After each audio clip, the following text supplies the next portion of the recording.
All right, you're tuned into Bare Knuckle Bowker, and very excited to be talking to an individual who is set to vie for the Rumble in the Cage Bare Knuckle Heavyweight Championship and going to be throwing down with Carmen Umpherville on Saturday, October 4th, Lethbridge Service Sports Center, getting taken over by Rumble in the Cage yet again in a hugely exciting fight with Lee Meehan and Carmen Umpherville for that aforementioned RITC Heavyweight Bare Knuckle Boxing title, and great having Lee Meehan on Bare Knuckle Bowker today. How are you doing, Lee?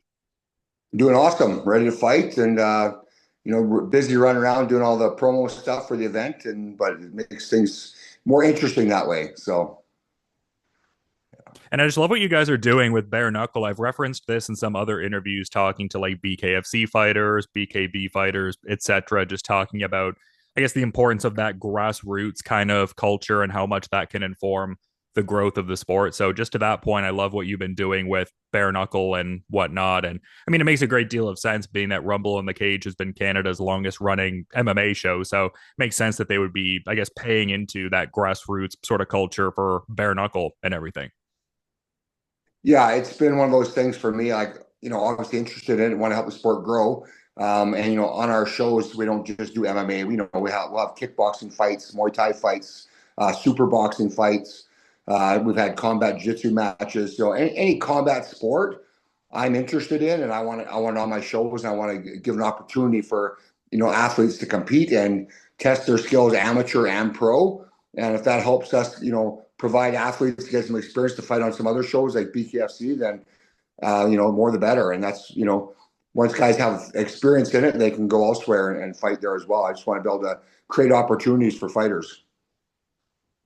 Yeah, I mean, your broader body of work in your career speaks to that, just all the amazing things you've done as a promoter. And you definitely do see that in a lot of that, I guess, kind of culture. Like you talk about preparing guys to go to different circuits like BKB or BKFC, like even Tim Tamaki, just a random example that comes to my head. I Yeah. mean, he's someone that very much refined himself on that Canadian bare knuckle circuit and has gotten those BKFC looks and stuff like that. So yeah, I love to see that kind of thing.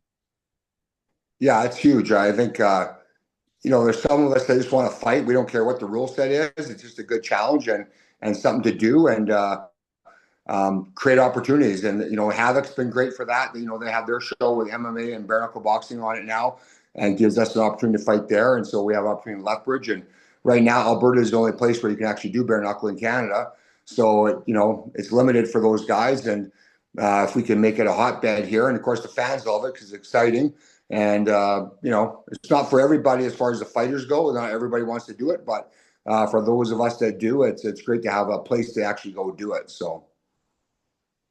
Yeah, and I've referenced this a few times in different interviews. Maybe I'm kind of patting myself on the back a little bit, but I remember when I was talking to David Feldman a while ago, because he was talking about, and this was obviously pre them coming to Canada. I was like, I think based on my Yeah. knowledge of the regulatory layout in Canada, I would think Alberta would be the first place to go. There's just something about the different, I guess, athletic commissions in Alberta that do have that, I guess, openness to these new things and stuff like that. So just really love to see that. And I mean, like you said, your show is kind of a microcosm of that, just that openness from the regulatory body to, I guess, entertain different combat sports rule sets and different opportunities for fighters. So I've always really liked that about the different commissions in Alberta. Yeah, I'm fortunate here in Lethbridge. Our commission is very been great to work with since day one back in 2000 when I started. They've always been open to hear my opinion and and look at the logistics of things and say, okay, why aren't we doing that? Or why aren't we allowing it? And not just because someone said no or this is what we have to do for rules. Well, let's explore that. Let's find out why. What's the reason for that? Why is it allowed in Japan and why is it allowed here, but in another place, but not in Canada? Like why? And that's why I always question these things. So you get commissions that Edmonton and Calgary and stuff that are so buried in the sand, they won't look at anything but what's written in the book, and they don't accommodate anything on an event or a show. They don't care about the athletes. They don't care about the promoter. I don't care what the fans want. It's all about them and what they get and how much they make off of it. So it's nice to have some commissions like Lethbridge, and Central Commission, and even the Wyoming Commission that's coming in and doing some of the bare knuckle shows and stuff that are. I understand that it's all not doom and gloom. There's potential here. There's safety here. Just like any other sport, there's risk to it, and everyone understands that, and they know that everyone's signing off on the risk, and we're willing to take that.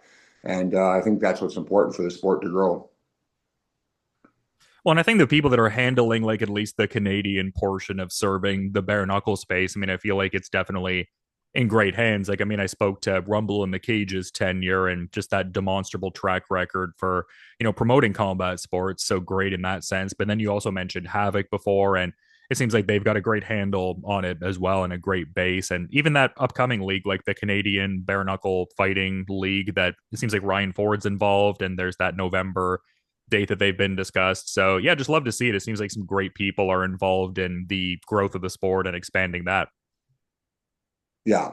And, it's as long as things are being run properly and the promoters are looking out for the safety of the athletes and, trying to provide for the athletes the best they can and giving the customers, what they want, and it makes it financially viable to do it, then I think, promoters should do it, and the commissions should work with the promoters to make sure things like that happen. So the sport is viable for the promoter and good for the fighters, and everyone's happy. So, yeah. And it's interesting you say that. I was kind of talking to Jimmy Sweeney about that kind of recently, like a current BKFC fighter and multi-division BKB champion. He was kind of talking about it in a similar way where it's like, it's great seeing these different grassroots circuits popped up and stuff like that, but like we really need to make sure that it's not some like, fly by night operation, like almost trying to capitalize on the surge of bare knuckle and everything like that. But I feel like with the Canadian scene right now, there's not really that opportunistic kind of energy to it. Like it's like the right people involved who have the know-how are driving it forward and all. Yeah, I think so too. And, like I say, people that are in the sport and they understand the sport, and they're doing it for the, not for the money sake of things, because we know as promoters there's very little money in it, but it's creating opportunities for people. And if you can cover your ass with the expenses and still put on a good show and entertain people and give fighters opportunities, then that's where you got to be, right? And then if that eventually grows into being something financially viable, where it's profitable for the promoter, and then the promoter can afford to pay more for the fighters and stuff, then that's ideally where we want the sport to grow. So, Yeah, and it feels like a great time in the sport for Canada, as I've kind of echoed in a couple different regards. And I guess I say that in like a proximity sense, just coming off of Jesse Ronson's bare knuckle debut and his BKB specific debut. Like a lot of people already talking about him as someone that could become Canada's.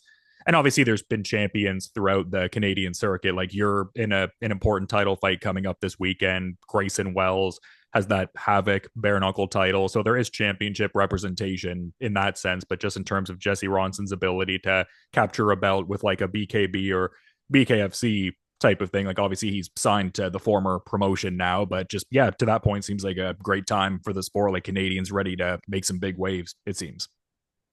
yeah, I like that. I like what he's doing. And again, there's opportunities to fight MMA, kickboxing, karate combat, all these things, which is great. And if those that are interested in bare knuckle boxing want to get involved, it's nice that there is other promoters that can get you a fight, and it gives us something to do to stay busy too. And I find for me, like certain times I want to do an MMA fight, but I have some injuries that, it's hard to train for an MMA fight, where bare knuckle boxing is a little easier to train for with certain injuries you have, right? So you can get around it and still compete and still be on the scene and still be active and still work conditioning and, being relative in the fight scene of, a person that's out there fighting and selling tickets and willing to put on a show for people. So I think that's great what Jesse's doing. He's staying busy. He's got lots of time left in his career. He's got lots of potential in bare knuckle, and even MMA. Again, if he goes back to it, that's fine too. Just say, man, I want to fight anybody with any rules. And that's what makes it fun. And seeing those guys in Canada that want to do that, that's my hat's off to them, because they're the true warriors to me that want to do it all. So, yeah. And I guess just speaking to that idea of, hats, and I guess putting on the promoter hat for this one, because I know I've said this in multiple interviews we've done, but I'm always so impressed by your ability to not only, compete on these events, but concurrently be promoting the shows too. And yet again, another great, variety show for everyone, just in terms of that, bare knuckle boxing piece, a lot of great MMA action. Like for people who are, checking out Rumble in the Cage 70, just kind of putting on that promoter hat right now, like what can people really look forward to this weekend, like even beyond your fight, which is exciting in its own right? Yeah, you know what? 19 fights on the show. I had 22 booked for a long time. Usually it's drop off with injuries, but then I'd have someone get hurt, back out, and then I'd replace that guy because I felt bad. You know, if the guy out of town that has a fight booked and then he doesn't get to fight, well, how do these guys get experience? So they can fight my guys from my gym or fight on my show if they don't ever get fights. And how do they go fight in Red Deer or, you know, in Calgary and Absolute MMA? How do they fight on these shows if they don't get experience, especially the amateur guys? So I'm always trying to do a large number of fights on a show, one, to get the best bang for your buck as a fan. The commission is great working with me. And again, we run the show tight. As a promoter, I know what I like as a fighter and as a fan.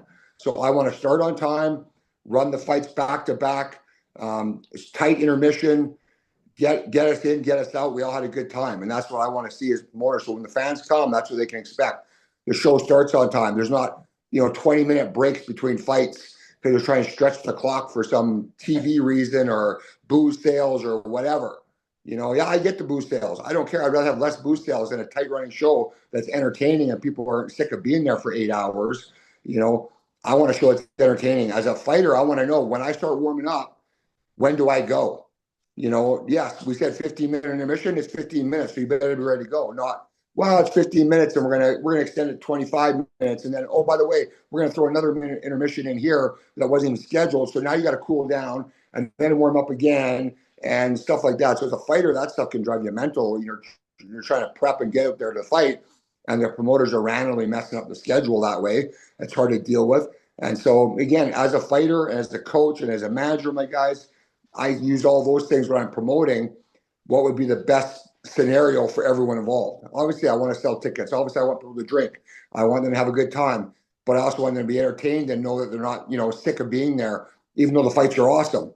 So I want, so that's why I have the bare knuckle fights. We've got 3 bare knuckle fights on the show. They're all going to be bangers, crazy fights. I got some super boxing fights, which is, kickboxing with MMA gloves or just boxing with MMA gloves. Or Muay Thai with MMA gloves. We have all these different rule sets in our super boxing, which gives guys experience that have the striking but don't have the grappling yet, but they want to get involved in doing something other than just boxing, or not ready for bare knuckle yet, but they can do super boxing with the small gloves and kind of get the taste for it. Oh yeah, now I want to try bare knuckle.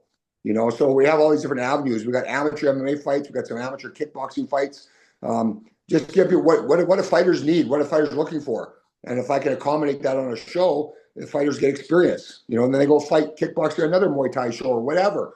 There's lots of shows going around. If we can get guys experience and they can have a good time, so the fans get the best bang for their buck because they're getting a variety of different fight styles and they're all entertaining. The amateur fights are quick at MMA. Bare knuckle is even faster. It's a faster pace even than MMA. So it's really exciting for the fans, and we run the show tight. So that makes it just, things are banging right from the start, and it's a good time.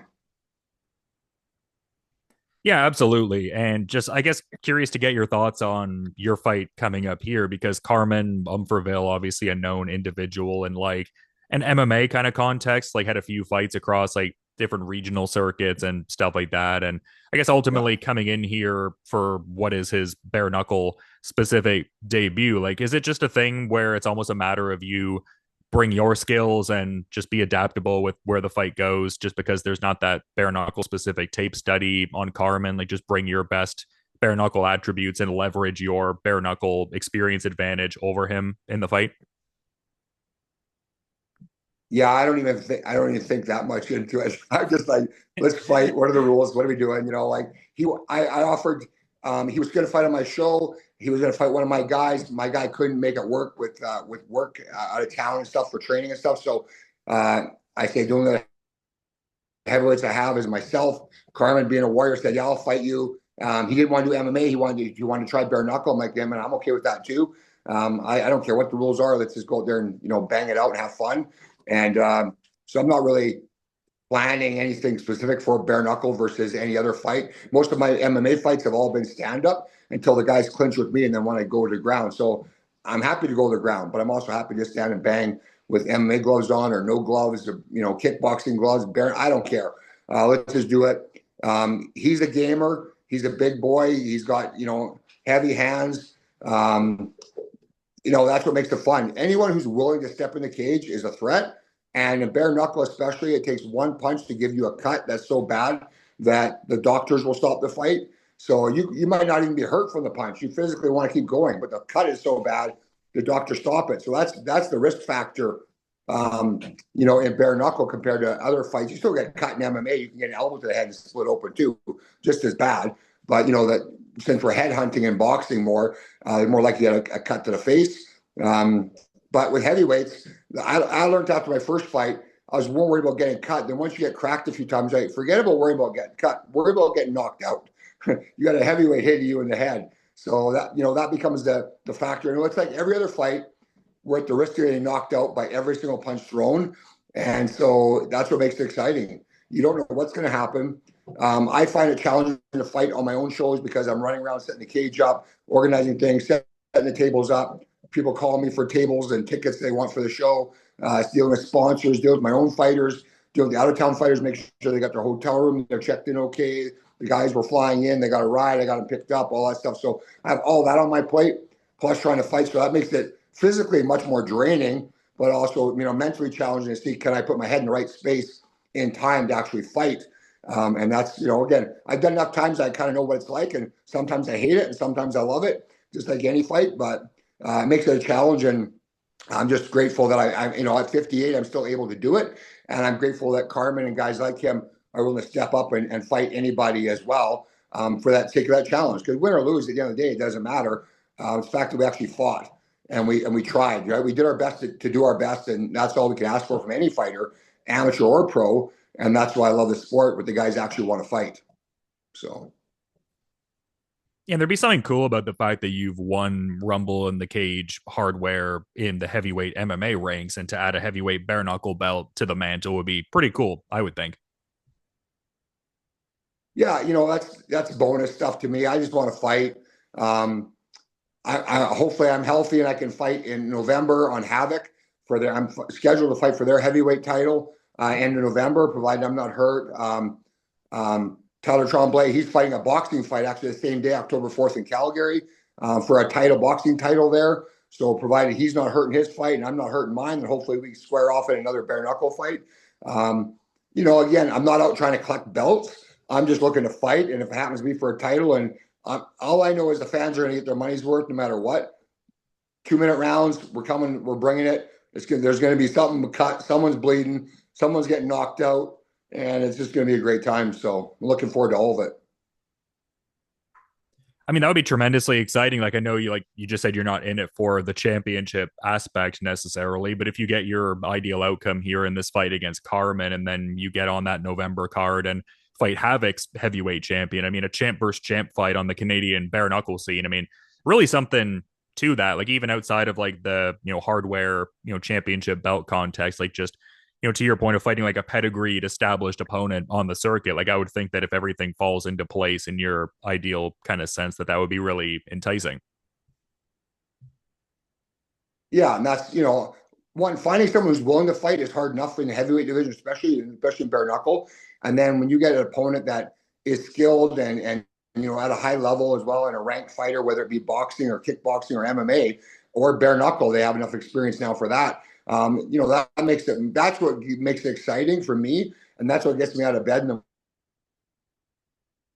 morning, is to be prepared for this guy. I'm going to bring the best lean mean there is. And however they handle it. And I'm going to deal with the best that they've got.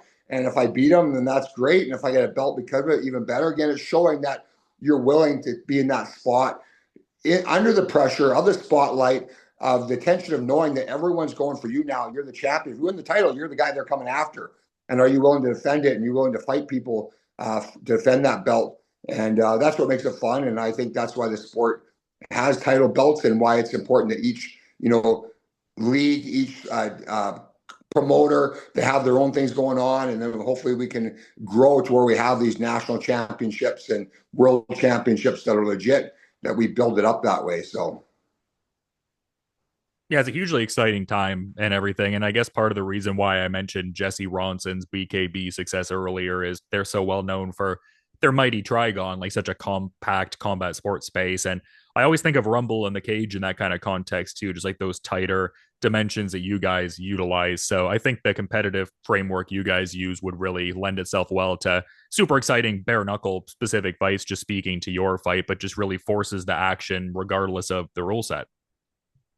Yeah, 100%. There was years back, there was a study done by, I think, UFC and WEC, and they showed the finishing rates of fights and the WEC ring being much smaller than UFC ring, and other shows with smaller rings, cages, whatever, all had higher finishing rates than the bigger cages where guys can move around more. And Rumble in the cage, our cage is like 19 feet on the inside type thing. So it's a small area. And again, high finish rates. Why can I get 19 fights done? Because I know most are going, if they'll go the distance, I'm in trouble. We're going to be there for a while. But I know that these guys are, my guys come to fight. The other town guys come to fight. They're all bangers and ready to go throw down. So there's no way these fights are all going the distance, right? There's going to be lots of finishes, whether it be knockouts, TKOs, submissions, and that speeds up the night as well, and it makes it entertaining for the fans. So I'm pumped for it. And I feel like I'd be remiss if I didn't ask this just because of the fact that you have such direct proximity to him for obvious reasons. And I guess also because I think he would have such great aptitude for it. But has your son, Jordan Meehan, expressed any interest in doing bare knuckle at any point? Like, I think he would thrive in that rule set if he was inclined to participate. Yeah, I kind of bug him about, like, I think he thinks I'm crazy for doing it. I don't think he's really interested in doing bare knuckle, although I do believe with his striking skills and his control of distance and how smart he is, his fight IQ, that he would do really well in bare knuckle. I know right now he's just training and working on stuff, and he plans on keep fighting MMA. But we'll see what comes up for him on that. But yeah, I would love to see him do it. I have so many guys I think would be good at bare knuckle, but it's just not their thing. They're just not interested in it for whatever reason, right? They're just I think they think we're a little bit nuts, which we probably are, but that's the way the sport goes, right? Everyone's got to find the thing they really want to do and passionate about and pursue it. And you might do bare knuckle and find out, man, it's not really my thing. I don't care for it. Just like grappling or MMA or Muay Thai or whatever, I think you should experience it at least once to see if it's something you want to do or pursue. And I'm all for any combat sport. I don't care. I'll do sumo if they ask me to, so it doesn't matter. Yeah, I guess it's like a different strokes for different folks kind of thing, as some might say. Yeah, for sure.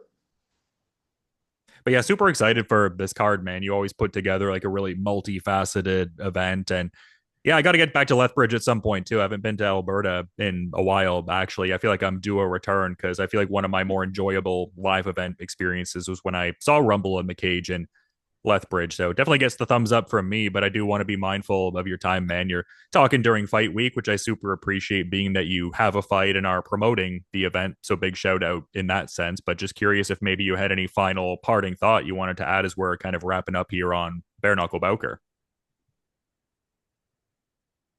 I just really appreciate the fighters and the coaches that work with me to bring their fighters out and their teams out. They make it easy getting all their medicals in, their contracts in, all that stuff is done. Everything's done. It's great to work with the teams we work with. The sponsors that buy the VIP tables that make it so we can afford to even do these shows. That's huge in this town. Lethbridge has great fight fans. And, again, the commission for working with us all the time. So I'm just excited to be a part of this, the fight game and what we do. And I really appreciate my team and the people that do the behind the scenes work. And, Jen does so much for me to help so I can actually focus on my fight, the fight week and stuff. She takes on so many things, so I don't have to anymore. So a big shout out to her. So yeah, life is good. Yeah, and I appreciate you doing those shout outs as well, because I feel like the promotion is such a well-oiled machine, and Jen definitely doing a lot of great stuff within the promotional fold for sure. But really appreciate you again, to reiterate, making the time talking during fight week with all you have going on, man. Super excited to see this Carmen Umpherville heavyweight title fight in the bare knuckle ranks on Saturday, October 4th at Lethbridge Service Sports Center. And yeah, no, thanks so much for the time, man. Should be a super exciting fight, and all the best with everything leading into the fight here and just the general card operations. And also have a good rest of your day too, Lee. Thank you. Awesome. Appreciate it. Thanks for having me on.